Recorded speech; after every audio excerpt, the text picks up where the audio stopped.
Olá, tudo bem, tudo bom? Legal. Hoje nós vamos falar de criptomoedas, né? Nós vamos falar dos tipos de criptomoedas, os bitcoins, altcoins e stablecoins.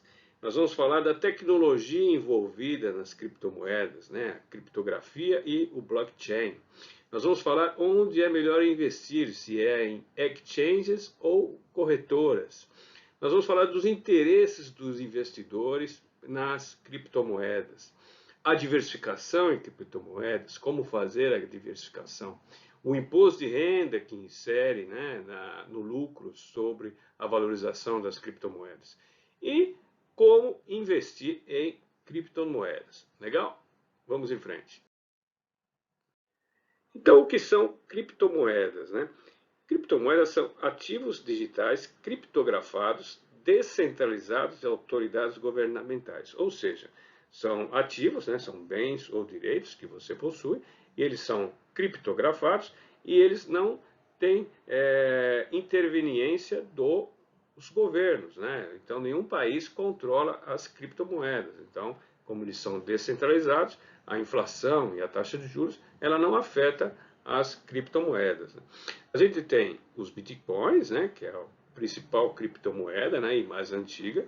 Aí depois nós temos os altcoins. Os altcoins são as alternativas aos bitcoins, por exemplo, o Ethereum, né? O Ethereum é um altcoins. E os stablecoins. Stablecoins são criptomoedas ligadas a algum ativo financeiro. Essas são as stablecoins, são mais estáveis, né? E como qualquer moeda, né? Então a gente, para comprar bitcoins, para ter bitcoins, a gente tem que ter confiança nessa criptomoeda, né? Da mesma forma que a gente tem confiança nas moedas dos países, né? Porque agora a gente já não tem as moedas pareadas com o ouro, né? Com a reserva de ouro. Então, hoje o preço e o valor de uma moeda, né? Do euro, por exemplo, ele é pela confiança que nós temos nessa moeda, né? Onde ela circula, né? Em qual é o país, qual é o governo que a emite, né? Que a supervisiona, que a controla, né? Legal? Então, nós temos que ter segurança, né? Nós temos que ter confiança com a tecnologia, né? Que é a tecnologia que permeia os criptomoedas, é a blockchain e a criptografia. Vamos em frente. O que é blockchain, né? Blockchain é um registro contábil digital. Então, existem também os registros contábeis das moedas dos países, e aqui nesse caso a gente tem um registro digital, né? É uma tecnologia muito moderna, né, de registro em cadeia. São blocos conectados que registram, armazenam e validam as transações em bitcoins, sem intermediários. Elas são invioláveis e não podem ser alteradas. Então, elas trazem bastante segurança e evitam fraudes, né? E o que é criptografia, né? Criptografia é uma técnica de proteção de dados milenar. Isso aí, desde os romanos se usa a criptografia, né?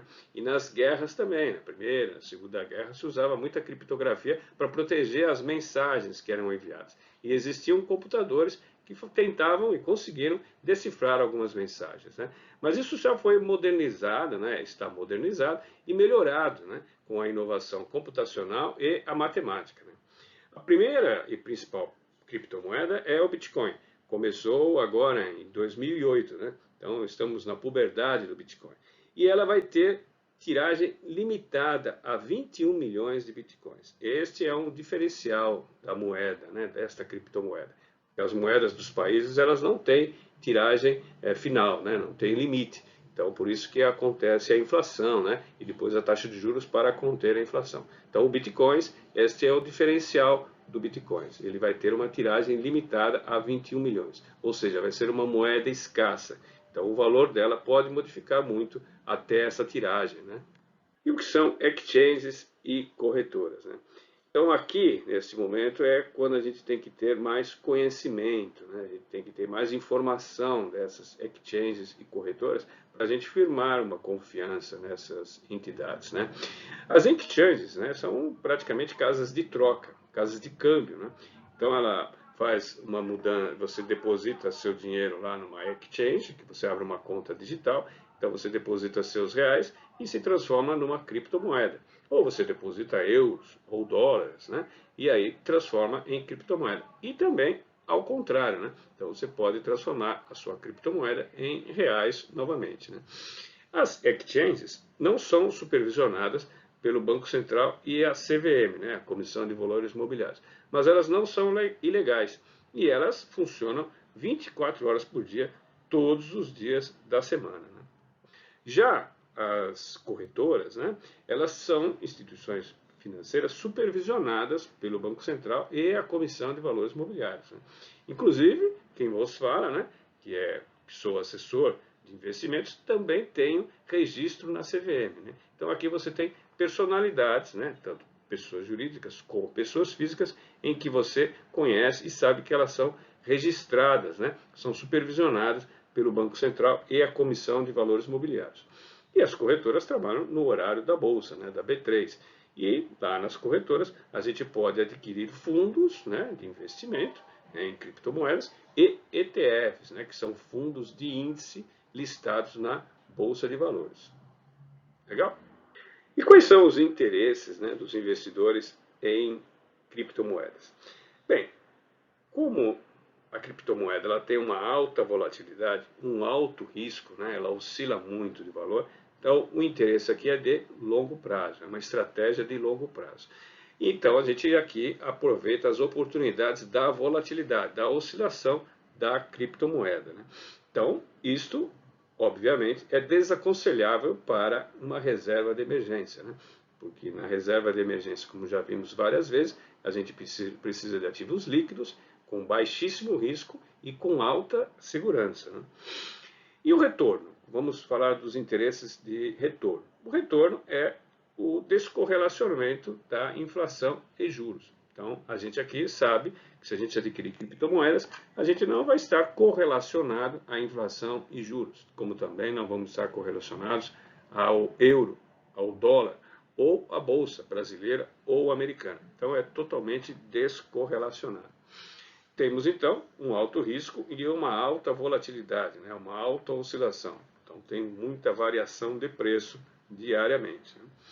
E aqui, para fixar o preço, né, da criptomoeda, é a lei da oferta e da procura. Então, como a gente já falou que ela é uma moeda escassa, né? Então, quanto tem bastante pessoas procurando a criptomoeda, o preço tende a subir. E quando a gente tem várias pessoas que não querem mais a criptomoeda, estão vendendo, então o preço tende a cair. Por exemplo, governos que se pronunciam que não querem que a criptomoeda circule no país. Então, o preço tende a cair, né? Legal? Os objetivos do investidor, né, em criptomoedas. Então, é ele manter em seu caixa, né, em seu poder, né, como um ativo, como se ele estivesse mantendo moeda, né, dólar, euro, real. Então, ele também manteria em seu caixa criptomoedas. Então, a gente vai aqui acumular riqueza, né, e, de repente, ter um meio de troca. Então, de repente, é outro cliente, outro investidor, outra pessoa, ele quer fazer uma troca de bitcoins, né? E a oportunidade, né, dessa oscilação de preço, né? Então aqui pode ser um objetivo do investidor aproveitar essa oscilação de preço e ter vantagem aí no resultado disso. Segurança, né? Segurança é o principal que te falamos agora das exchanges ou corretoras, né? Então, aqui pode acontecer de um risco legal de a gente estar operando em uma entidade que não seja regulamentada, né, pelo Banco Central ou a Comissão de Valores Mobiliários e a sede dessa exchange, por exemplo, nem esteja aqui no país e pode estar aí num paraíso fiscal. Não se sabe, temos que pesquisar bem aonde queremos fazer a compra do Bitcoin. E quanto a corretoras, a gente já sabe, né, que tem todas sede aqui no Brasil, estão todas fiscalizadas pelo Banco Central e a Comissão de Valores Mobiliários, né? Também um perigo iminente são as armadilhas, né? Então podemos ter uma compra de bitcoins disfarçada de um golpe. Então, na verdade, o problema aqui não é o Bitcoin, não é a criptomoeda, e sim a armadilha que se vende, né, por meio do Bitcoin. Então pode acontecer de estarmos em uma pirâmide em que o que parece que se está vendendo é um Bitcoin. E quando a gente vai ver, a gente caiu dentro de uma armadilha, dentro de uma pirâmide financeira ou qualquer outro tipo de golpe, né? Então aqui a gente tem que ter bastante cuidado aonde que a gente vai adquirir as nossas criptomoedas, né? E liquidez. Liquidez aqui a gente já falou que não é utilizado como reserva de emergência, então a gente aqui não deve, né, procurar esse tipo de ativo para ter uma liquidez, né? Em virtude da oscilação de preço, pode ser que a gente tenha perdas substanciais de um dia para o outro, né? Legal? Bem, quanto à diversificação, né? Já falamos da diversificação nesta tabela periódica de investimentos, que nenhum investimento sempre foi o melhor em 20 anos seguidos, né? E o Bitcoin, agora em 2021, ele teve uma valorização de 75,83%. Já falamos, né, que o Bitcoin é totalmente descorrelacionado de qualquer outro indicador. Mas, em virtude, né, da grande oscilação, da grande volatilidade, né, e da incerteza, né, desse tipo de investimento, a gente não tem ninguém que recomende exposição em bitcoins acima de 2% de sua carteira de investimentos financeiros. Ou seja, mesmo que a gente esteja interessado, né, em investir em criptomoedas, a gente tem que tomar o cuidado de que isso represente muito pouco da nossa carteira de investimentos. Ele é um investimento descorrelacionado, mas ele é de altíssimo risco, né? Legal? E o imposto de renda, né? Nós temos uma cobrança de 3 formas, né? Então, o nosso sócio, o leão do imposto de renda, vai cobrar a gente nos fundos de investimento multimercado, conforme a tabela de renda fixa. Então, até 6 meses, 22,5% sobre o lucro, de 6 meses até 1 ano, 20% de imposto de renda sobre o lucro, e de 1 ano até 2 anos, 17,5% de imposto de renda sobre o lucro. A partir de 2 anos é a menor alíquota, né? 15% sobre o lucro, né? E também, se a gente optar em fazer previdência, então a gente teria aí a escolha, né, de tabela regressiva ou progressiva, né? Outra forma são os ETFs, como eles são listados na bolsa, eles são considerados de renda variável. Então a gente paga 15% sobre o lucro e 20% se a gente fizer o day trade. Então dá para fazer day trade com ETF. Compra o ETF no dia e vende no mesmo dia, negociação diária. E aí a gente paga 20%, tudo recolhido via DARF, ou seja, manualmente todo mês. Também, se a gente quiser fazer criptoativos propriamente dito nas exchanges, né? Então os stablecoins, os altcoins e os bitcoins, a gente vai pagar, se a gente fizer vendas acima de 35 mil reais e lucro de até 5 milhões mensais, a gente paga 15% de imposto de renda. Legal? Bem, criptomoedas é um investimento, né? Investir é acreditar num futuro melhor. Então a gente acredita que investindo em bitcoins, a gente vai ter mais bitcoins no futuro, né? Um preço, né? Um valor maior lá na frente, né? Mas ele não é um investimento que gere caixa ou renda, né? Então a gente ganharia aqui somente na valorização da criptomoeda. Ela não vai gerar uma renda, ela não vai gerar caixa, né? Não vai gerar dividendos, não vai gerar juros, né?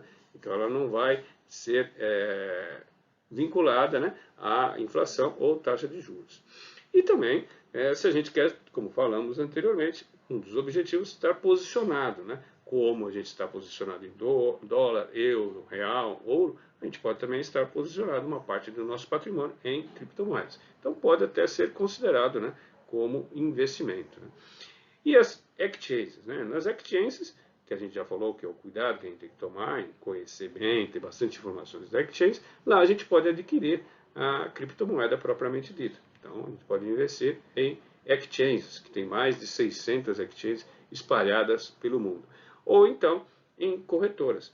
Em corretoras a gente vai adquirir ETFs, né, que são fundos listados na bolsa. Então a gente tem aqui este fundo, esse ETF de hash 11, que ele é o índice, né, ele adquire o índice NCI, que é o Nasdaq Crypto Index, e nesse índice a gente tem formado esse índice por 67% da Bitcoins, 30% do índice de Ethereum e os outros 3% são as outras altcoins, né? Então aqui a gente tem como é que é formado o índice da Nasdaq lá do Crypto Index. Então o fundo ele vai perseguir essa variação. Legal? Então são essa porcentagem dentro desse fundo. Ou então, a gente pode também comprar um ETF do Ethereum, né? Que é esse ETHE11. Né? Então esses fundos começaram todos eles em 2021 e comercializados aqui na nossa bolsa brasileira. E aí a gente teria que ter uma conta numa corretora para adquirir esses ETFs, né? E também podemos fazer um ETF de Bitcoin também. Começou agora em 2021. Ou seja, tudo bastante recente, né? Mas a gente já tem indicadores aí de variação desses investimentos. Legal? Também podemos fazer fundos de investimento, que a gente falou de multimercado, né? E eles, ou de previdência, e eles adquirem, né, em sua carteira 20, 40 ou 100% do seu patrimônio em criptomoedas. Então a gente teria um fundo que 20% do patrimônio investe em criptomoedas e os outros 80% é caixa, é livre. Ele investe em renda fixa. Ou seja, a gente entra num fundo de previdência de 100 mil reais, que apenas 20% é exposto em criptomoedas. Então, a gente teria, nesse caso, 20 mil reais do nosso patrimônio exposto na criptomoeda. É uma alternativa, né, para a gente fazer a nossa diversificação. Legal? E quem é que vai, né, ajudar a investir melhor em criptomoedas? Né? Nós estamos aqui. Fale conosco. Muito obrigado, hein? Até a próxima.